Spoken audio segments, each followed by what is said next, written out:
ವರ್ಗಾವಣೆ ಸಮಸ್ಯೆ ಕಾನ್ಸ್ಟೇಬಲ್ಗಳು ಪರದಾಡುವಂತ ಪರಿಸ್ಥಿತಿ ನಿರ್ಮಾಣ ಆಗಿದೆ. ಗೃಹ ಸಚಿವರ ಕಾಲಿಗೆ ಬಿದ್ದು ದಂಪತಿ ಕಣ್ಣೀರಿಟ್ಟಿದ್ದಾರೆ. ಸಮಸ್ಯೆ ಬಗೆಹರಿಸುವುದಾಗಿ ಪರಮೇಶ್ವರ್ ಅಭಯವನ್ನ ನೀಡಿದ್ದಾರೆ.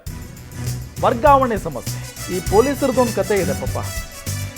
ಒಂದು ಕಡೆ ಹೆಚ್ಚಾಗಿ ನಿಲ್ಲಿಸಲ್ಲ ಅವರನ್ನ, ಬೇರೆ ಬೇರೆ ಕಡೆಗೆ ವರ್ಗಾವಣೆ ಮಾಡ್ತಾನೆ ಇರ್ತಾರೆ. ಹಾಗಾಗಿ ಪೊಲೀಸ್ ಕಾನ್ಸ್ಟೇಬಲ್ಗಳಿರ್ತಾರಲ್ಲ, ಫ್ಯಾಮಿಲಿ ಬಿಟ್ಟು ಒಂದು ಊರಲ್ಲಿ ಫ್ಯಾಮಿಲಿ ಇರುತ್ತೆ, ಇನ್ನೊಂದು ಊರಲ್ಲಿ ಅವ್ರು ಇರ್ತಾರೆ.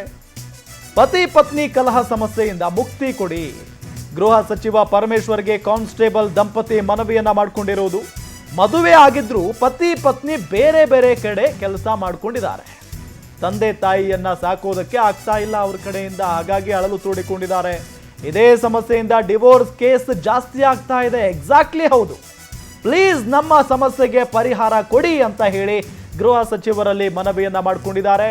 ಈ ಸಮಸ್ಯೆಗೆ ಪರಿಹಾರ ಇಲ್ಲವಾದ್ರೆ ಆತ್ಮಹತ್ಯೆಯೊಂದೇ ದಾರಿ ಅಂತ ಹೇಳಿ ಹೇಳ್ಬಿಟ್ಟಿದ್ದಾರೆ. ಈಗಾಗಲೇ ಸಮಸ್ಯೆ ಪರಿಹಾರ ಮಾಡಿ ಅಂತ ಹೇಳಿ ಕಾಲಿಗೆ ಬಿದ್ದಿದ್ದಾರೆ ಆ ದಂಪತಿ.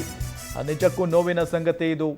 ಇಡೀ ನಗರಗಳನ್ನು ರಕ್ಷಣೆ ಕೊಡುವಂಥ ಕಾನ್ಸ್ಟೇಬಲ್ಗಳ ಪರಿಸ್ಥಿತಿ ಹೇಗಿದೆ ನೋಡಿ. ಅಂದರೆ ಗಂಡ ಒಂದು ಕಡೆ ವರ್ಗಾವಣೆ ಆಗಿ ಹೋಗ್ಬಿಟ್ರೆ ಆತನ ಕುಟುಂಬಸ್ಥರು ಮತ್ತೊಂದು ಊರಲ್ಲಿ ಇರ್ತಾರೆ, ಸ್ವಂತ ಊರಲ್ಲಿ ಕುಟುಂಬಸ್ಥರು ಇರ್ತಾರೆ. ಈತ ಎಲ್ಲಿಗೆ ಹಾಕಿರ್ತಾರೋ, ಎಲ್ಲಿ ಡ್ಯೂಟಿ ಹಾಕಿರ್ತಾರೋ ಅಲ್ಲಿಗೆ ಹೋಗಬೇಕಾಗುತ್ತೆ.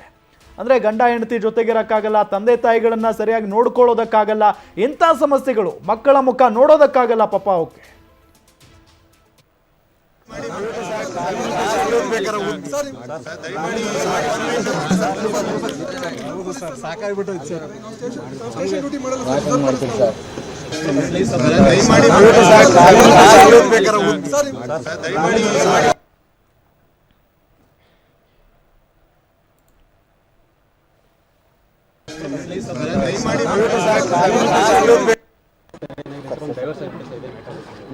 ಪತಿ ಪತ್ನಿ ವರ್ಗಾವಣೆ ಡೈವರ್ಸ್ ಸರ್ ವಿಚಾರಿಸ್ಬೋದು ನಾವು ಸಂಸಾರ ಸರ್ ಏನಿದೆ ಸರ್, 3 ವರ್ಷ ಸರ್, ಒಂದು ಟ್ರಾನ್ಸ್ಫರ್ ಇಲ್ಲ ಸರ್. ಒಂದು ಮಗು ಇಟ್ಕೊಂಡು ನಾವು ಈಗ ಇಲ್ಲಿಂದ ಮೀಟಿಂಗಿಗೆ ಹೋಗಿದ್ದೆ, ಊಟ ಮಾಡಿದೆ, ಬಂದೆ. ಸಹಜವಾಗಿ ರಾಜಕೀಯ ಚರ್ಚೆ ಆಗಿರುತ್ತೆ ಸರ್. ಮಾತಾಡ್ತೀವಿ ರೀ, ನಾವು ಯಾರು ರಾಜಕೀಯದವ್ರು, ನಾವು ರಾಜಕೀಯ ಮಾತಾಡದೆ ಬೇರೆ ಇನ್ನೇನು ಮಾತಾಡೋದು? ಏನು ವಿಚಾರವಾಗಿ ಅದನ್ನೆಲ್ಲ ನಿಮಗೆ ಬಹಿರಂಗ ಪಡಿಸೋಕ್ಕಾಗತ್ತಾ? ಹೇಳಿ, ನೀವೇ ಹೇಳಿ. ರಹಸ್ಯ ಎಸ್, ಗಮನಿಸ್ತಾ ಇದ್ದೀವಿ. ಹೋಮ್ ಮಿನಿಸ್ಟರ್ ಅವರನ್ನ ಭೇಟಿ ಮಾಡಿದ್ದಾರೆ ಆ ಕಾನ್ಸ್ಟೇಬಲ್ ದಂಪತಿ. ಹೋಗಿ ಕಾಲು ಮುಗಿದು ಸರ್ ನಮ್ಮ ಸಮಸ್ಯೆಗೆ ಪರಿಹಾರ ಮಾಡಿಕೊಡಿ ಅಂತ ಕೇಳ್ಕೊಂಡಿದ್ದಾರೆ. ಹೆಚ್ಚಿನ ಮಾಹಿತಿ ನೀಡ್ತಾರೆ ನಮ್ಮ ಪ್ರತಿನಿಧಿ ದೀಪಾ. ನೇರ ಸಂಪರ್ಕದಲ್ಲಿ ಜಾಯ್ನ್ ಆಗಿದ್ದಾರೆ. ದೀಪಾ, ನಿಜಕ್ಕೂ ಇದು ಇವತ್ತು ನಿನ್ನೆಯ ಸಮಸ್ಯೆ ಅಲ್ಲ, ಬಹಳಷ್ಟು ವರ್ಷಗಳಿಂದಲೂ ಕೂಡ ಇರುವಂಥ ಸಮಸ್ಯೆ. ಪಾಪ ದಂಪತಿಗೆ ಬೇಜಾರಾಗ್ಬಿಟ್ಟಿದೆ ತುಂಬ ಜೀವನ, ಹಾಗಾಗಿ ಹೋಗಿ ಬೇಡ್ಕೊಂಡಿದ್ದಾರೆ ಅಂತ ಕಾಣಿಸುತ್ತೆ. ಏನು ಹೇಳಿದ್ರು ಗೃಹ ಸಚಿವರು ಅವ್ರಿಗೆ? ರಾಮ್, ನಿಜ ಕಳೆದ 3-4 ವರ್ಷದಿಂದ ಸಶಸ್ತ್ರ ಮೀಸಲು ಸಿಬ್ಬಂದಿ ಕಾನ್ಸ್ಟೇಬಲ್ಗಳೇನಿದೆ ಅವರ ವರ್ಗಾವಣೆ ಆಗಿಲ್ಲ ಅನ್ನುವಂತಹದ್ದು ಸದ್ಯಕ್ಕಿರುವಂತಹ ವಿಚಾರ. ಆ ವಿಚಾರಕ್ಕೆ ಸಂಬಂಧಪಟ್ಟಂತೆ ಸಾಕಷ್ಟು ಬಾರಿ ಮನವಿ ಮಾಡಿದ್ದಾರೆ. ಆನ್ಲೈನಲ್ಲಿ ಅರ್ಜಿ, ಅಂದರೆ ವರ್ಗಾವಣೆ, ಅಂತರ್ಜಿಲ್ಲಾ ವರ್ಗಾವಣೆಗೆ ಅರ್ಜಿ ಬಿಟ್ಟಿದ್ರು, ಅದರಲ್ಲೂ ಕೂಡ ಅವರು ಅರ್ಜಿ ಹಾಕಿದ್ದಾರೆ. ಆದರೆ ಇದುವರೆಗೂ ಕೂಡ ವರ್ಗಾವಣೆ ಆಗಿಲ್ಲ.